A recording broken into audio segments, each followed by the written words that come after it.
Hi, everyone. This is Shamitria with the Worshiping into Wellness in the Over Kitchen Table series. And we're still on our series with Dear God is Cancer. And we have today Dr. Travelle Ellis. And we are going to talk a little bit more about some colorectal cancer because, as you know, we've been partnering also with the National Minority Quality Health Forum. Now, usually we talk about flu and COVID with them, but I've also been doing the project with colorectal cancer. And so that also aligns with all of the things that we have been doing at the church. So we have her on to give some more information about colorectal cancer prevention. And we are so excited to have you today, Dr. Ellis. Just tell me a little bit about yourself before we get into Yeah, the topic. Yeah. thanks for meeting us. So I, Travelle Ellis, I currently live in Houston, Texas. I did my medical training at the University of Wisconsin School of Medicine, where I got an MD as well as a PhD, so science and biomedical engineering. So I very much love the science, but my biggest passion is bringing that science and innovation and technology to the people that need it most. Right. And so the seat I currently sit in is Director of Health Equity and Strategic Lead at Exact Sciences. And what we do, or what the mission of my company is, I have the pleasure to work on, is to eradicate, we're seeking to eradicate cancer and the suffering that it causes for all populations. Right. And so while cancer may not discriminate by individuals or by their families, cancer has outstanding effects on certain populations more than others and certain families more than others. Right. And so I'm just grateful for the partnership, not only with NMQF, but the partnership with Shamitria, my soror, to come and share good information to the community about colorectal cancer. We'll get into this, but the good news is that colorectal cancer can be a positive, right? It's Right. not a Right. death sentence. And so Right. let's chat, let's clear up some misconceptions. I'm excited. Right. So you explained that y'all are working with all kinds of cancers, and like today we're going to focus only on colorectal cancer. But so in this series we've talked about the different cancers just in whole and some specific things, and we've had some cancer survivors as well as some people who are currently going through cancer, but different types of cancers and from different Mhm. populations. So just for everyone's sake, what is colorectal cancer? Like, I know we know that cancer can happen in all of the body, but what is specific to this cancer? What? Sure. Great question. So, colorectal is the fusion of two words. So, it's cancer of the colon, which is Mm-hmm. in your body. It's the big, large intestine or the big tube that collects your poop or stool before it's exited from the body. It's the last place where the water is removed and all the waste gets collected and formed. It's not the chitlins, it's the organ right next to it. So, it Right. starts at the appendix and goes all the way around to the rectum, which is the rectum is the holding place right before things are exited from the body through the anus. So you could have cancer in that big tube, the colon, and you have cancer in the rectum. And so we say colorectal because it's essentially anywhere along that path.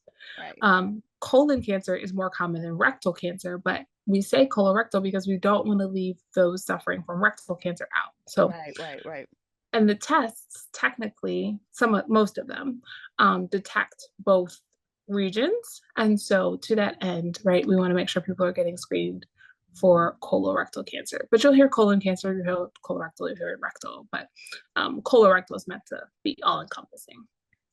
So I know with you being in the spectrum of health equity, so why is it important for people who look like us, the black and brown people? For sure. Why is that so important for us Well, to know about? unfortunately, I mean, I don't have to tell the audience this, right? Health concerns, for a number of reasons, Right, have disproportionate effects on the Black community. right, And colorectal cancer is one cancer that we can prevent. We can actually beat it. So, what the statistics show us right now is that the African American community has a higher incidence or higher numbers of individuals with this disease than Caucasians or other ethnic groups. And unfortunately, we're more likely to pass away from this disease. Again, being Right. preventable and beatable, right? It's Right. one thing that Right. we have it, right? We got to Right. catch it. Right. But the fact that we're dying from it is the part that like really tugs at me, because it's like, no, we don't have to die from this disease. It's not Right. it doesn't have to be a death sentence. And Right. so that's why I think it's important to really get the word out. Now, are African Americans faring the worst? No. Our Native colleagues, our Native brothers and sisters and ancestors, unfortunately, are suffering the worst from this disease. But to to that end, like, it's not a competition, right? We need to take care of ourselves and our families and our loved ones across, regardless of demographics. Right. So when you're talking about the colon, which processes the food, obviously, what are those type of risk factors? Is it what we're eating? Because our diet may be more heavy in Mm-hmm. For salts sure. and cholesterol and different things like that. So what are some of those risk factors? So risk factors are a little tricky. The Mm-hmm. risk factors that the doctors or the clinicians look at are things like family history, like does Mm-hmm. your mom, dad, sister, brother, or child Mm-hmm. might have they had contact with the disease? Might you have a personal history of polyps, or might there a history of polyps run in your family? Mm-hmm. You're also what we call clinically high risk if you have Crohn's or Mm-hmm. ulcerative colitis or inflammatory bowel disease, not IBS, but IBD. And there's some others like Lynch syndrome, Peutz-Jeghers, other fancy names of syndromes that will put you at clinical high risk. Now, to your point, Sharmitria, about elevated risk for the things that we eat, yes, Right. there Okay. is a tendency for those to type 2 diabetics are at high risk. You increase your risk. You may not be clinically high risk, but you increase your risk with excessive alcohol use, lots of red meat, Mm-hmm. not being physically active, um, smoking, all of those things that we know to do to be healthy, Right. um, eating fiber in our diet, drinking water, getting good sleep, all of those things will help reduce your risk of colorectal cancer. But the familial and the genetic risk is what we call non-modifiable, whereas the things that we can change, we know we should to reduce our propensity to catch colorectal cancer. So, oh, I'm sorry. Go ahead. Yeah, I was going to say one more thing, and this is a little nuanced, but last week, the American Cancer Society came out with the top cancers for 2024 and the statistics. Right. And they're still kind of the same as 2023 for race ethnicity groups. But what they're saying is that colorectal cancer is the one cancer that's hitting young people. So, and young people, I mean Wow. people under the age of 50. And so Wow. there is something going on. We can't pinpoint what that something is, but there is something going on that 50-year-olds in the past were screened for colorectal cancer. And now the recommended guideline is to start screening at 45. Unless you have Oh, symptoms, you should start screening earlier. Like it's not a hard stop. And so, you know, there's something going on with this disease that it's affecting younger and younger people. And so we definitely want to spread the word and be vigilant that this is not, oh, my grandma got her colonoscopy. No, like you're 45 or you have family history. We got to get you in. We got to get you seen. You got to get you a test, whatever test you will do. We just got to get you one. right. Oh, that's interesting. So that's like the end of Generation X and the millennials. Millennials, right? Right, That's why right, we got to talk about it, right? right, Because right. That's it's that's no interesting. magic. It's no magic, right? You're like, oh, I'm Right, 45. I'm going to go get tested for colorectal right, cancer. right, right, right. Well, that's crazy because I was sitting there thinking, I was like, isn't the screening age 50? So how is it like they're catching a lot of things? I don't know. Maybe because we were the Pop Tart generation. I don't know. Yeah, maybe. I mean, it was definitely processed foods and sugar cereals and all the Right, things. right, So this is exactly why we have to talk about it, right? So what, 5 years ago, it was 50, right? And so that's right, what right, everybody has in their minds, right? right, And um when they lower things, it takes a while for people to right, get around, okay, I right, need to right, activate. And right, then moreover, your doctor has to, some people are like, oh, my doctor didn't recommend it. Well, your doctor might have said, oh, we got to get you your screenings, and didn't go line by line of this is now 45. right, Let's get you right, prepped. Let's get your right, mind wrapped around it, even if you're not yet ready to screen. So right, there's a lot that goes into screening.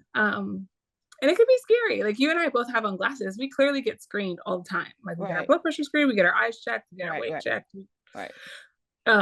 So, but colorectal just seems so invasive and Right. um, It's that nether region that, we don't really want to talk about our bowel Right. habits, but Right. there's blood in the stool, like that's in no way normal, right? Like that needs to be checked. We can't let that just, oh, well, it was just a fluke. Like, no, we need Right. to investigate. Oh, that's really important because I was a part of the high risk group because my grandmother had colorectal cancer. So I was already going to have to get it early. But now I'm like, oh, I'm going to have to get it even earlier because that's So it's interesting you brought up your grandma. And right. and I would say talk to your doctor because Okay. technically the literature says that first degree relatives, that would be your mom, dad, sister, brother, Okay. child. Nobody has had it. Mm-mm. And so technically grandma doesn't make you high risk, Okay. but there's a lot of us that really don't know our family history. Even with gastrointestinal problems. A lot of us don't know our family history. Oh, okay. Okay. And so 70% of the people that get colorectal cancer have no family history. Oh, So I don't want to wow. discourage people from getting screened, but I don't want them to anchor to, I don't have family history or I do have family I history, so got you. this affects me. Technically, it's a disease that could affect each of us because each of us has a colon, each of Right. us gets older, Right. and we know cancer increases with age. Right. So, Right. and it's perplexing. It's so funny. I was just on in a conversation about colorectal cancer 2 days ago, and the gentleman was like, "I feel fine. Why do I need to be checked?" And it's like, that's exactly why you need to be checked. Right. Right. Because for us to beat this disease, we got to check you when you're healthy to make sure that those pre-cancer cells, as we call them, or Right. the precancerous polyps don't turn into cancer. And so if Right. they're Right. pre-cancer and they take them out, we're Right. good. Right. Right. Right. No, that makes sense because I was even thinking, so my even full disclosure, my grandmother was a 25, like almost a 25 to 30 year cancer survivor. So when she died, so she died right before she turned 80. So that means she probably got in her early 50s. So that Mhm. even proves to you like out of all of her illnesses, that was one that didn't really, got she had surgery and it was done. Granted, I was young when that happened, but it wasn't like Sure. a whole to do And it about. wasn't a death sentence. It's It right. wasn't a No, death you're sentence. absolutely And right. she lived and she got a whole bunch of other stuff after that, but not from colon cancer. It was always unrelated. But I'm thinking like that was like the least of her worries. It was like it was done. That was the part of her life that was over. And that was like in the 90s, late early 90s. Hmm. So that, just imagine how far medicine has come to For now. sure. So thinking about that, like that's and she lived that long without any being not having remission or coming back or something That's else. so So such a blessing. Oh my yeah. goodness. That's amazing. So that just Um, shows you how yeah, preventable it is and had indeed. been. And then, so if someone like, so let's say your mom potentially, or your dad, I'm not sure whose mom it was, but potentially they should have gotten screened if she Right. got Yep. colorectal cancer at Everybody has 50. been. Everybody should be screened at least at the age of 40, right? So it's Yep. 10 years under that first degree relative. Right. All of my uncles have, I know they got them all before 50. So yeah. Good stuff. Yep. Mhm. And then when they tell you to come back, go back. Right, right, right, So right. it's one of those things like, okay, we checked you, you're good, come back in Right, 3 years, go back, right? That peace of mind is powerful. right, right, right, Um, because if they tell you to come back in 10 years, you have 10 years. But if they tell you to come back right, at 3, go back at 3. Or if you right. do a yearly test, there's something called a fit test or a fit kit. It's a Hmm. little card that needs to be done every year. And I'll tell you the number of people that do it and they're like, oh, yeah, I got screened. And it was like 5 years ago, right? So that test isn't as powerful to detect 5 years out. It's good for a year. Right. We make Cologuard, so you've Okay. seen the commercials on TV, right? The Hmm. box and get Hmm. screened for colorectal cancer, Hmm. right? Hmm. That's recommended every 3 years. And so if you got a good bill of health, you got a negative result, like nothing concerning on your result, and they say rescreen in 3 years, like do it. Um, that's the good thing about colorectal cancer is there are options Right. if you're of average risk, but where we get into trouble is that if there's that positive result or that like something's going on here and individuals don't get their colonoscopy or don't follow up, we're losing way too many people like falling through the cracks. Right. Right. And so kind of moving into there, what are some treatment options that people can have? And then we can go back to the prevention, but like what are some treatment options? Just a very high level. I know you're more on the screening side, so Yeah, yeah. yeah. So if one was to have a positive finding on, let's say, colonoscopy, right? You got a colonoscopy and Right. someone, your gastroenterologist took out some polyps.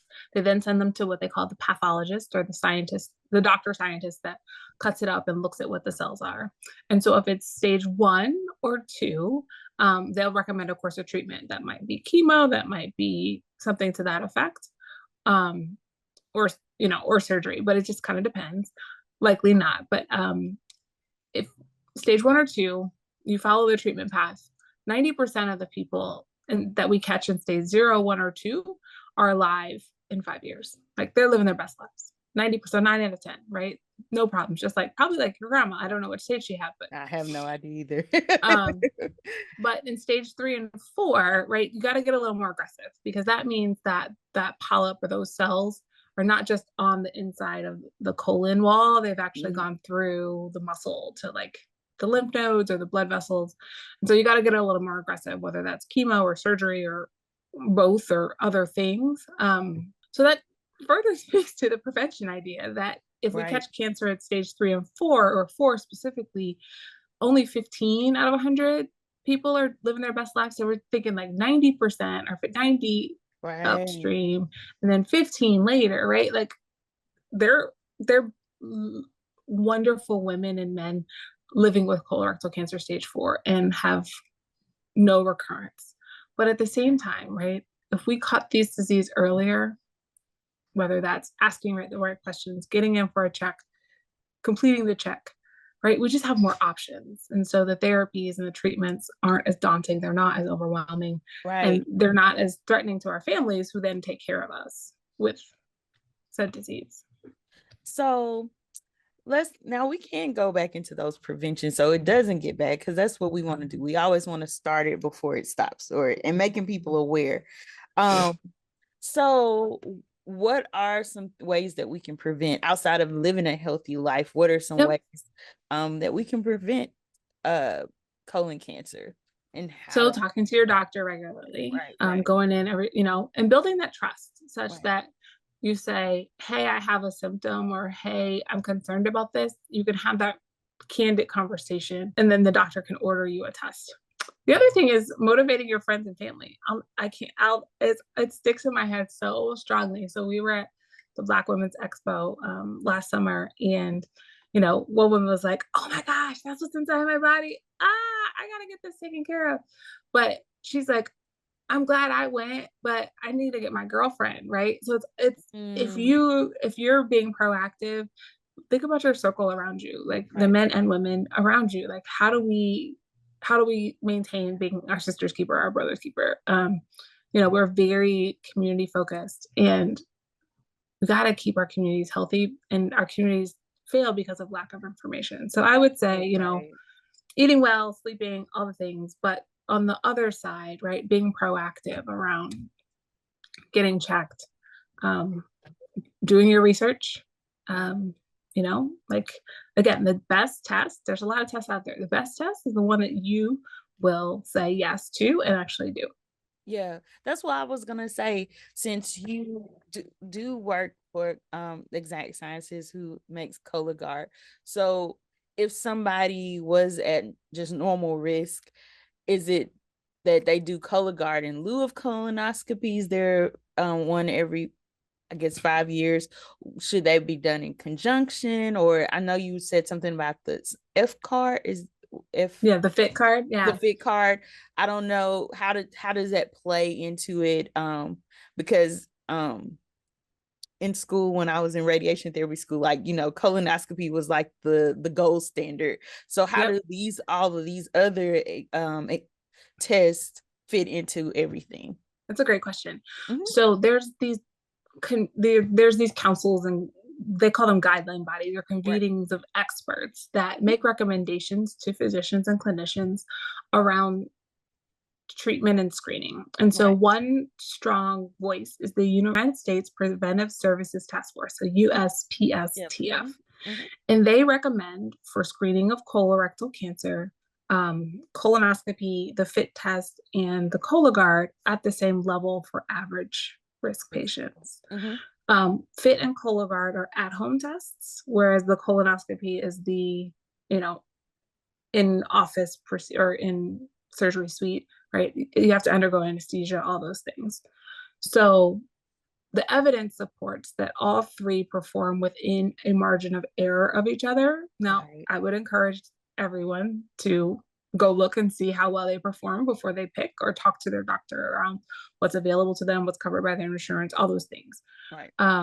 Because some like Cologuard performs better than FIT, and in certain circumstances, colonoscopy performs better than Cologuard. So, I got you. but I'm not here to give advice as much as it is to say, if you're comfortable getting a colonoscopy, you go to sleep, you get visualized from end to end. If they see something, they take it out. If you're not okay with that, potentially an at home test, like you want to be at home, you're too busy, you can't take off work, you need somebody to go with you, you're not interested in cleaning your system out. All those things are very real. For average risk individuals, they have choices. Oh, that's very interesting. Speaking of cleaning out to out, I know there are a lot of people who, since we are of the alternate medicines and every type of medicine is very well encouraged, whatever works for people. But what do you suggest for people who are, thinking, oh, I just got a colonics? What about people who are doing the natural remedies and maybe Yep. not doing those certain tests? What are some your thoughts or, you know, Yeah, I'll let the listeners. unbiased thoughts? Yeah, I'll let the listeners. I'm gonna stay unbiased, but I will let the listeners go do their research. I will say that while eating a healthy lifestyle and flushing out one system, it does not replace a screening. Okay, so while we flush out what's in there, the reason that colon cancer happens is because cells on the side of the colon, I mean, our bodies just change over time. And so Right. the cells on the side of the colon grow. They then coalesce and form polyps. These polyps could be fast growing, slow growing, flat. They look like mushrooms. Like there's lots of them. And so the colonic may influence that process, but it doesn't remove them. And so that's why screening is important because we really need to check what's going on in there. Um, and the colonic doesn't detect the blood or the change in the cells that then releases the DNA, which is what Cologuard Mm. detects. It detects the DNA and the blood in the stool, nor is a colonic at a visual inspection like a colonoscopy. So I would say being healthy, knowing one's body is so important. I would never dispute that. But I Mhm. would dispute the fact of we can't erase cancer. All this innovation we have, we Right. can't erase cancer if we don't do the basics. Right, right, right. That actually made me think about another point we didn't get a chance to talk about so far. So, what would be some symptoms, whether or not we've gotten screened, but if you're, maybe Oh yeah. 44 and you're like, I'm not, I don't have any, I'm just normals or nothing is happening to me, what should be sent Yep. off What red should tip you flags? off? Mm-hmm, Yep. Yep. mm-hmm, I love it. So blood and stool, number one. If some doctors might be like, oh, you're too young for colorectal cancer. You might have hemorrhoids. And maybe you do have hemorrhoids. But if you right, have right. blood in your stool for any reason, persistently, your stool is dark or red, like get it checked out. Mm-hmm, Another symptom that might be a little confusing is abdominal pain, right? Because there's a lot of reasons why our bellies hurt. right, right. Um, Constipation or diarrhea that's like a change in your bowel habits, that's a red flag. Feeling like you've voided or you've like used the restroom but you're still feeling like full. Mm. It's just different That from could, feeling bloated. yes. Mm-mm. And so that could mean like there's some obstruction or something going on. um Other things like in worst case states, right? Weight loss, fatigue, where not just, oh, I'm so tired, I'm stressed, I'm working hard, but I went to sleep and I woke up and I'm still tired. Like I just don't Mm. have the strength to do the things I normally do. So I would say all of those are symptoms. And some of them, like we just went over, are non-specific. Right, So right, right. I do want to go back to something in the fit versus Cologuard section. I do want to say that if you do an at-home test, we talked about at-home versus or non-invasive versus invasive. If you do an at-home test, right, a fit card, a Cologuard, or one of the other approved tests, Mhm. and you do have a result that what they call is positive, like they found blood in the stool, or in the Cologuard they found blood plus DNA in the stool of concern, go get that colonoscopy. I know the barrier sometimes is I don't want a colonoscopy. I'll do one of these other tests. But I want to be very transparent that if one of those other tests is positive, we will need to have you go in for a colonoscopy to remove potentially or do a deeper inspection of what might have tipped off that test. Because those tests aren't perfect either, right? There's Right, right, false right, positives. Um, and so we want to make sure that we're the point of doing the test is, or the point of screening is to find things that are alarming, right? Like, right, oh, right, right, right. this needs more investigation. So the more investigation, we gotta get our get our big girl pants on, big boy pants on, and really tackle that soon.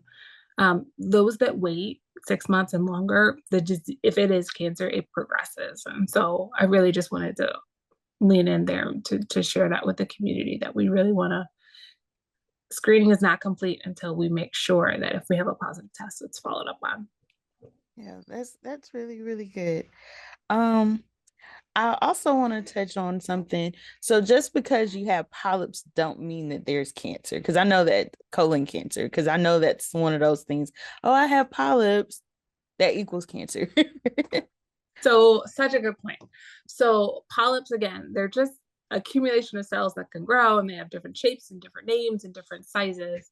And there's some people that have familial adenomatous polyposis. So, their colon just creates polyps. Like, Right, right, and it right. doesn't mean they're cancer, but it means that they need to be seen and what we call surveilled or watched pretty regularly because when they take the polyp out, they then go look at the cells. They give it to a different doctor, the pathologist, to look at the cells. And it takes, on average, it depends on the type of polyp, but it takes on average for adenomatous polyps 10 years to become cancer. So just because you have a polyp doesn't mean it's progressed to cancer. Right, right, right.